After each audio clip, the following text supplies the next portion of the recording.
주님 늘 힘이 됩니다. 아멘.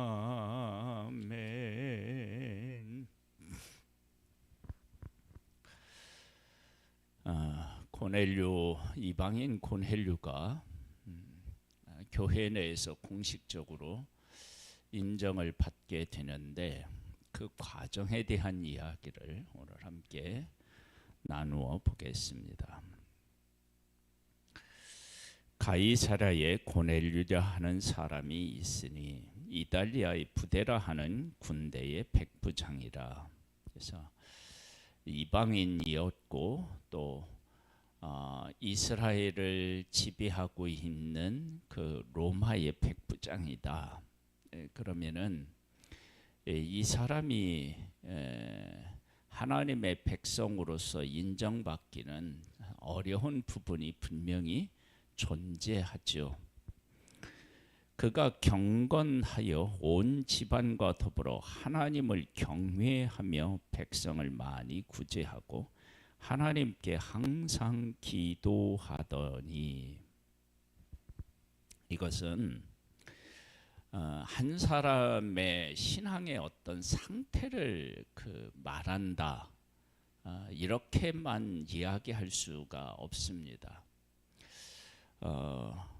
이것은 하나님께서 이미 이방인들을 하나님의 백성으로, 하나님의 자녀로 삼기 위한 하나님의 일하심의 하나의 형태로 나타난 것이다. 왜 그러느냐 그러면, 왜 그렇게 우리가 이제 봐야 되느냐 그러면, 요셉이라고 하는 사람의 삶에서 특별하게 이게 죄다 그렇게 이야기할 수 있는 것이 발견하기 어렵잖아요. 그것은 요셉이라고 하는 한 사람이 온전하다, 이제 그런 것이 아니고, 요셉이라고 하는 한 사람이 처해 있는 상황을 보면 알아요. 그리고 요셉이라고 하는 사람이 해야 하는 일들을 보면 알 수 있어요. 그러니까 즉 하나님께서 맡기신 사명, 일을 위해서 하나님께서 요셉이라고 하는 사람의 생애 속에 깊이 관여하셨다, 이제 그렇게 우리가 보는 거죠. 지금 이 고넬료라고 하는 사람의 삶에도 마찬가지입니다. 그러니까 그가 경건하여 온 집안과 더불어 하나님을 경외하며 백성을 많이 구제하고 하나님께 항상 기도했다. 그래서 하루는 제9시쯤 되어 환상 중에 밝히 보매 하나님의 사자가 들어와 이르되 고넬료야 하니, 고넬료가 주목하여 보고 두려워 이르되 주여 무슨 일이니까? 천사가 이르되 네 기도와 네 기도와 구제가 하나님 앞에 상달되어 기억하신 바가 되었으니 네가 지금 사람들을 요바에 보내어 베드로라 하는 시몬을 청하라. 그가 무두장이 시몬의 집에 유숙하니 그 집은 해변에 있다 하더라. 마침 말하던 천사가 떠나매 고넬료가 집안 사이인 둘과 부하 가운데 경건한 사람 하나를 불러 이 일을 다 이루고 요바로 보내니라. 이튿날 그들이 길을 가다가 그 성에 가까이 갔을 그때 베드로가 기도하려고 지붕에 올라가니 그 시각은 제6시더라. 그가 시장하여 먹고자 하매 사람들이 준비할 때에 황홀한 중에 하늘이 열리며 한 그릇이 내려오는 것을 보니 큰 보자기 같고 네기에 매여 땅에 드리웠더라. 그 안에는 땅에 있는 각종 네 발 가진 짐승과 기는 것과 공중에 나는 것들이 있더라. 또 소리가 있으되 베드로야 일어나 잡아 먹으라 하거늘 베드로가 이르되 주여 그럴 수 없나이다. 속되고 깨끗하지 아니한 것을 내가 결코 먹지 아니하겠나이다 한데, 또 두 번째 소리가 있으되 하나님께서 깨끗하게 하신 것을 내가 속되다 하지 말라 하더라. 이런 일이 3번 있은 후 그 그릇이 곧 하늘로 올려져 가니라. 속되고 깨끗한 내용이, 그 내용에 대한 얘기가 환상 중에서 보입니다. 이것은 깨끗한 것은 유대인을 이야기하고 있고요, 속된 것은 이방인을 이야기하고 있는데, 그 속된 것에 속해 있는 사람이 누구냐? 그러면 그 사람이 바로 백부장 고넬료인 거예요. 유대인 입장에서 봐서는 그렇게 생각했던 것입니다. 이것이 왜 중요하냐? 그러면 하나님이 깨끗하다고 하는 것을 네가 속되다고 하지 말라. 그 얘기는 이 백부장이 경건하여서 온 집안으로부터 하나님을 경외하고 백성들을 많이 구제하고 하나님께 항상 기도했다 할지라도 유대인 입장에서 봤을 때는 여전히 이방인이다라고 하는 그런 생각을 가지고 있었던 거예요. 그런데 고넬료의 이러한 삶이 유대인들로 하여금 이방인들에 대한 거부감을 반감시키는 일을 하지 않았겠어요? 그 고넬료가 경건하여 온 집안으로 더불어 하나님을 경외하고 백성을 많이 구제하고 하나님께 항상 기도하는 이러한 삶이 이방인이 유대인으로 안으로, 교회 안으로 들어오는 일에 있어서 역할을 할 수밖에 없지 않겠어요? 내가 싫어하는 사람이다 그러면 그가 복음을 듣는다 그러면 그게 기쁨으로 듣지 못하겠죠. 그런 일들을 위해서 하나님은 이미 누구를? 고넬료를 준비하셨음을 알 수 있습니다. 그리고 이제 또 하나님께서 하시는 이제 일이 있어요. 베드로가 또 본 바 환상이 무슨 뜻인지 속으로 의아해 하더니 마침 고넬료가 보낸 사람들이 시몬의 집을 찾아 문 밖에 서서 불러 묻되 베드로라 하는 시몬이 여기 유숙하느냐 하거늘, 베드로가 그 환상에 대해 생각할 때 성령께서 그에게 말씀하시되 두 사람이 너를 찾으니 일어나 내려가 의심하지 말고 함께 가라. 내가 그들을 보내었느니라 하시니 베드로가 내려가 그 사람들을 보고 이르되 내가 곧 너희가 찾는 사람인데 너희가 무슨 일로 왔느냐? 그들이 대답하되 백부장 고넬료는 의인이요 하나님을 경외하는 사람이라 유다 온 족속이 칭찬하더니 그가 거룩한 천사의 지시를 받아 당신을 그 집으로 청하여 말을 들으려 하느니라 한데 베드로가 불러들여 유숙하게 하니라.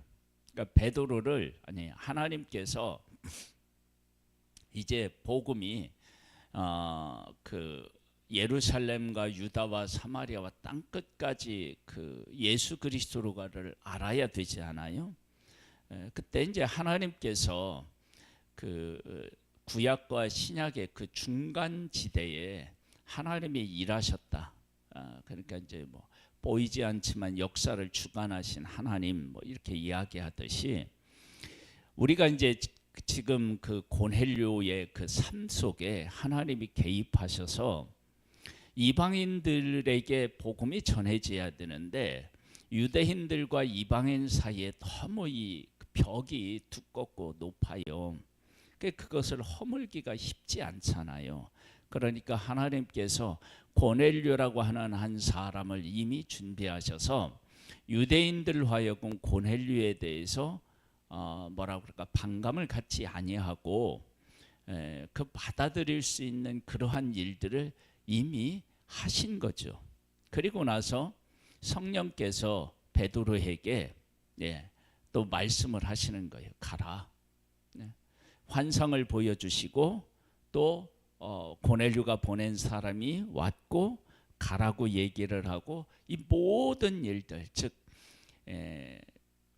유대인과 이방인들 사이에서 있었던 장벽이 지금 허물어지는 일을 하나님이 어떻게 지금 하고 계시는지를 알 수 있습니다. 이튿날 일어나 그들과 함께 갈새 요바에서 온 어떤 형제들도 함께 가니라. 이튿날 가이사에 들어가니 고넬료가 그의 친척과 가까운 친구들을 모아 기다리더니 마침 베드로가 들어올 때에 고넬료가 맞아 발 앞에 엎드려 절하니. 보세요. 고넬료가 그런 삶을 살아서 유대인들에게도 인정을 받고 또 여기에 보면 누구를 다 이제 모았느냐면 친척과 가까운 친구들이 모았대요. 그러니까 그 사람들에게도 인정을 받아서 고넬료 한 사람이 아니라 그 집안과 가까운 사람들, 이방인들까지도 다 교회 안으로 들어올 수 있는 그 역할을 했고, 그러한 일들을 할 수 있도록 하나님께서 이미 고넬료라고 하는 사람을 준비시켜 놓았다. 그러니까 성령이 너희에게 임하시면 너희가 권능을 받고 예루살렘과 온 유다와 사마리아와 땅끝까지 이르러 내 증인이 되리라는 그런 명령을 내리시기 이전에 하나님은 그 복음이 땅끝까지 증언되기 위해서 하나님이 어떻게 해요? 앞서가셔서 다 일하셨음을 알 수 있습니다.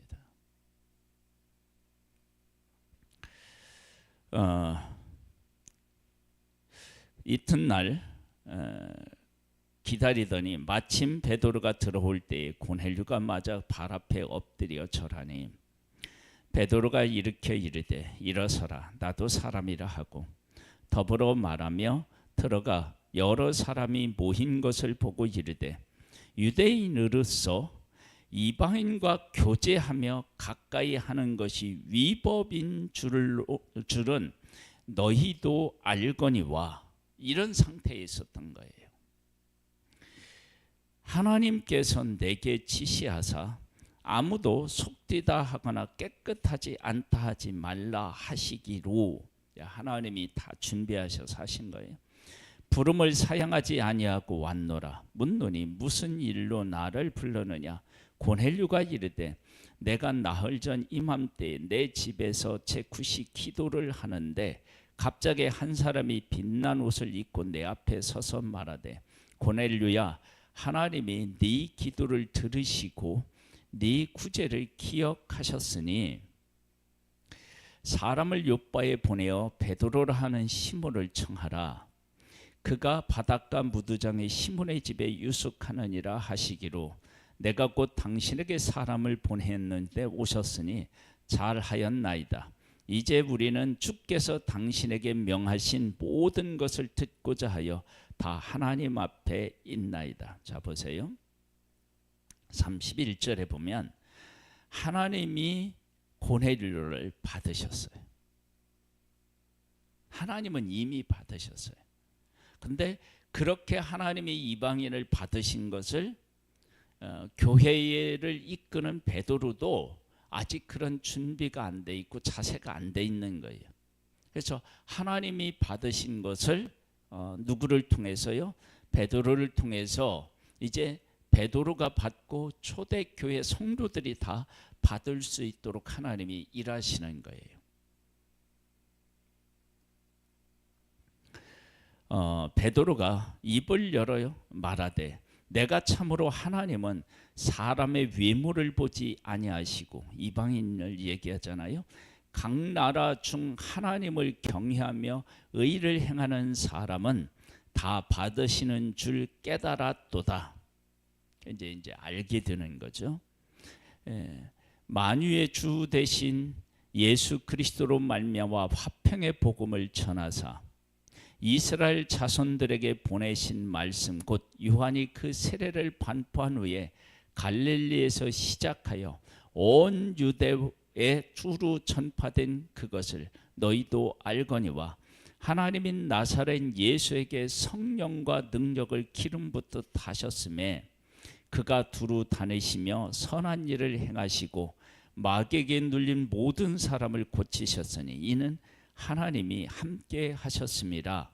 우리는 유대인의 땅과 예루살렘에서 그가 행하신 모든 일의 증인이라.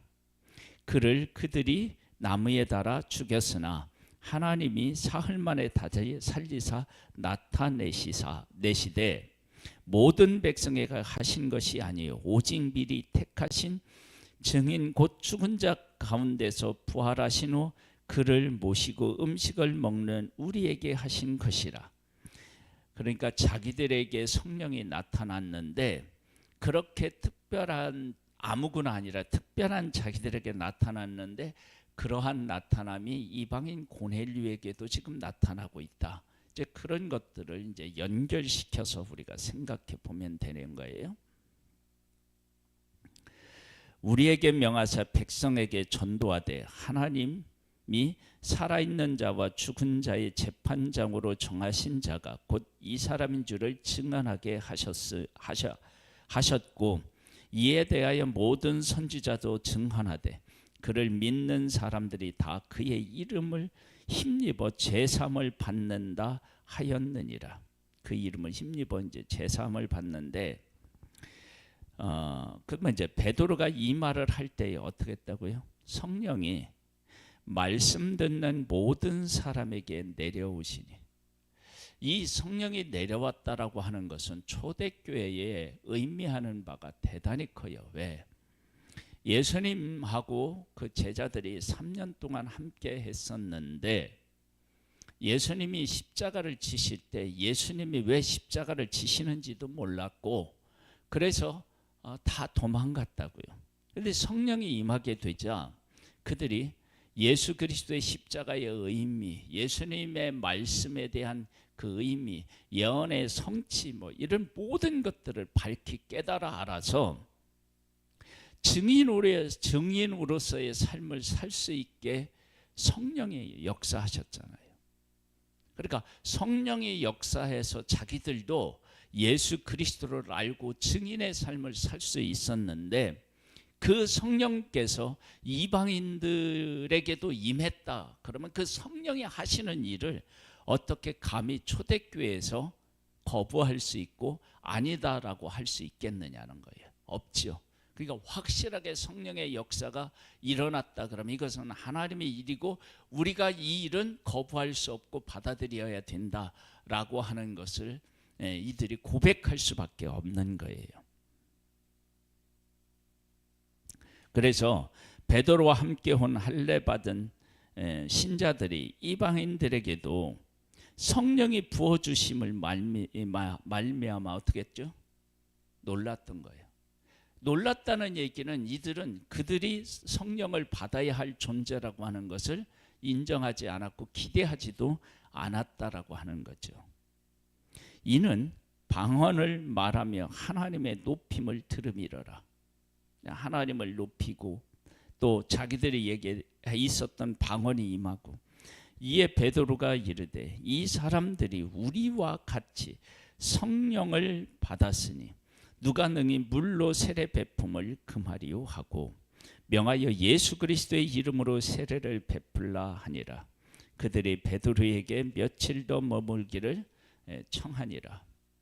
그래서 이 고넬료의 삶은 그가 얼마나 경건한 삶을 살았느냐, 그 경건한 삶을 하나님이 받으셔서 성령으로 충만케 했다, 이렇게 해석할 수도 있지만 사실은 더 큰 의미에서 고넬료가 이방인인데 이 이방인들이 그 복음 안으로 들어와야 이 복음이 땅끝까지 전해지게 되는데 그 이방인을 교회가 인정하려면 먼저 그 사람에 대한 호감이 있어야 훨씬 더 쉽잖아요.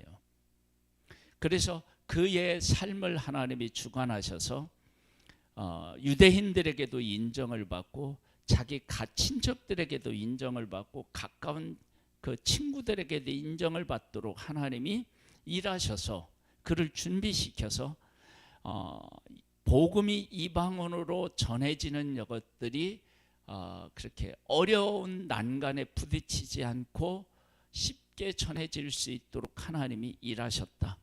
그리고 그 일하신 거 하나님이 그들을 받아들이기를 원하셨다라고 하는 것을 성령으로 그들에게 똑같이 역사해서, 그러니까 초대교회 마가 다락방에 성령이 임하신 것은 그들에게 다른 방언으로 말하고 복음을 바르게 깨달아 아는 것뿐만 아니라 지금 이것을 여기에서 그 성령 충만함, 성령이 임하신 것을 통해서 해석해 보면 어떤 것도 가능하냐면 그들과 같은 성령이 다른 이방인들에게도 임함으로 말미암아, 같은 성령이 임함으로 말미암아서 이방인들을 맞이할 수밖에 없도록 하는 그러한 역할을 했다라고 하는 것을 알 수 있습니다. 그래서 이 10장은요, 우리가 이제 잘 아는 대로 복음이 이방인들에게 문이 열려지고 이방인들을 포용하는 내용이 이제 그러한 내용이죠. 고넬료가 그런 역할을 했습니다. 그래서 한 사람의 생애가 얼마나 경건하냐 그런 것에 초점을 맞추는 것이 아니라 그 경건한 삶을 하나님이 미리 준비하셔서 그 경건한 한 사람을 통해서 이방인에게 복음이 전해지는 통로로 사용하셨다. 그리고 그것을 거부할 수 없도록 초대교회 그 마가다락방에서 임했던 성령이 그들에게도 임해서 하나님은 이미 그들을 받아주셨다, 그들을 인정하셨다라고 하는 것을 말씀하시고 그것을 거부감 없이 초대교회가 그 인정할 수 있도록 하나님이 일하셨음을 알 수 있습니다. 우리가 하나님과 함께 이렇게 살면서 이러한 하나님의 일하심에 대해서 깨닫는 지혜, 그리고 하나님이 하시는 일과 함께 하는 믿음의 고백과 삶, 이런 것들이 지금 우리들에게 필요한 거죠. 하나님은 유대인들이 그 속되다고 생각하는 그들을 하나님의 자녀로 품으셨던 거죠. 우리에게도 아직까지 우리가 장벽으로 우리의 마음속에 가지고 있었던 것들을 허무는 그러한 사람으로, 하나님의 사람으로 오늘도 하나님과 함께하는 복된 하루가 되기를 주님의 이름으로 축복합니다. 사랑하는 하나님 아버지, 우리들에게 은혜를 베풀어 주셔서 자녀 삼으셨습니다. 죄인으로 형벌을 받아서 멸망받아야 할 존재가 하나님의 자녀가 되고 영생을 얻었습니다. 이 귀한 복음이 모든 사람에게 전해져야 됩니다. 혹시 우리의 마음속에 장벽이 있다면 하나님이 하시는 일을 보고 우리의 장벽을 허물고 하나님의 뜻과 함께하는 복된 우리의 삶이 되기를 원하오니 주의 영으로 우리를 다스려 주시옵소서. 예수님의 이름으로 기도드립니다. 아멘. 하늘에 계신 우리 아버지여, 이름이 거룩히 여김을 받으시오며 나라에 임하옵시며 뜻이 하늘에서 이룬 것 같이 땅에서도 이루어지리이다. 오늘날 우리에게 일루할 양식을 주옵시고 우리가 우리에게 죄 지은 자를 사하여 준 것 같이 우리 죄를 사하여 주옵시고 우리를 시험에 들게 하지 마옵시고 다만 악에서 구하옵소서. 대개 나라와 권세와 영광이 아버지께 영원히 있사옵나이다. 아멘.